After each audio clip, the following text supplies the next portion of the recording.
ಈ ಜಾಗ ಏನು ತೋರಿಸ್ತಾ ಇದ್ದೀನಿ ಇದು ಸ್ಟ್ರೈಟ್ ಹೈವೇಗೆ ಕನೆಕ್ಟ್ ಆಗಿದೆ. ಇದು ಲೆಫ್ಟ್ ಸೈಡ್ ಹೋದರೆ ನಿಮಗೆ ಕೊರಟಗೆರೆಗೆ ಕನೆಕ್ಟ್ ಆಗುತ್ತೆ. ಸೊ ಈ ಕಡೆ ರೈಟ್ ಸೈಡ್ ಹೋದರೆ ನಿಮಗೆ ಬ್ಯಾಂಗ್ಳೂರು ಕನೆಕ್ಟ್ ಆಗುತ್ತೆ. ಇದು ಸ್ಟ್ರೈಟ್ ಹೈವೇಗೆ ಅಟ್ಯಾಚ್ ಆಗಿರುವಂಥ ಜಾಗ ಇದು ನಾನು ತೋರಿಸ್ತಾ ಇರೋದು. ಸೊ ಇಲ್ಲಿ ಸ್ವಲ್ಪ ಬಂದರೆ ನೋಡಿ ಇದೇ ಜಾಗ, ಇದು ನೋಡಿ ಇದೇ ಜಾಗ. ಸೊ ಇಲ್ಲಿಂದ ಸ್ಟ್ರೈಟ್ ಇದೆ ಮತ್ತು ಇಲ್ಲೊಂದು ನೋಡಿ ಮಾರ್ಕ್ ಮಾಡಿದ್ದಾರೆ, ನೋಡಿ ಅಲ್ಲಿ ಫೆನ್ಸಿಂಗ್ ಮಾಡಿದ್ದಾರೆ. ಈ ಫೆನ್ಸಿಂಗಿಂದ ಹಿಡಿದು ಅಲ್ಲಿಂದ ಅಲ್ಲಿವರೆಗೆ ಹೋಗಿ ತಿರ್ಗಾ ಹಾಗೆ ಲೆಫ್ಟ್ ಸೈಡ್ ಬಂದರೆ ನಿಮಗೆ ಅಲ್ಲಿ ಮಾರ್ಕ್ ಮಾಡಿದ್ದಾರೆ ಕರೆಕ್ಟಾಗಿ ನೋಡಿ, ಎಲ್ಲ ಕ್ಲೀನಾಗಿ ಫೆನ್ಸಿಂಗ್ ಮಾಡಿದ್ದಾರೆ.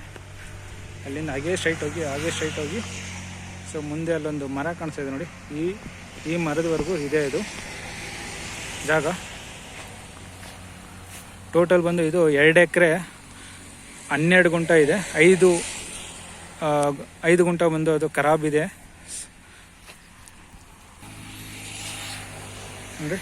ಇಲ್ಲಿಂದ ಇಲ್ಲಿವರೆಗೂ ಟೋಟಲ್ ನಿಮಗೆ 2 ಎಕರೆ 12 ಗುಂಟ ಜಾಗ ಇದೆ. ಸೊ ಇದೆ ನಿಮಗೆ ಹೈವೇ ನೋಡಿ, ಇಲ್ಲೆಲ್ಲ ಕಾರ್ ಹೋಗ್ತಾ ಇದೆ. ಇದು ಸದ್ಯಕ್ಕಿರೋ ಮಾರಾಟಕ್ಕಿರೋ ಜಾಗ. ಸೊ ಇದ್ರ ಬಗ್ಗೆ ಮೋರ್ ಇನ್ಫಾರ್ಮೇಷನ್ ನಾನು ಡಿಸ್ಕ್ರಿಪ್ಷನ್ ಬಾಕ್ಸ್ನಲ್ಲಿ ಹಾಕಿರ್ತೇನೆ, ಚೆಕ್ ಮಾಡಿ, ಕಾಲ್ ಬ್ಯಾಕ್ ಮಾಡಿ. ಸೊ ಮೋರ್ ಅಪ್ಡೇಟ್ಗಾಗಿ ನನ್ನ ಚಾನಲ್ ಸಬ್ಸ್ಕ್ರೈಬ್ ಮಾಡಿಕೊಳ್ಳಿ. Thank you.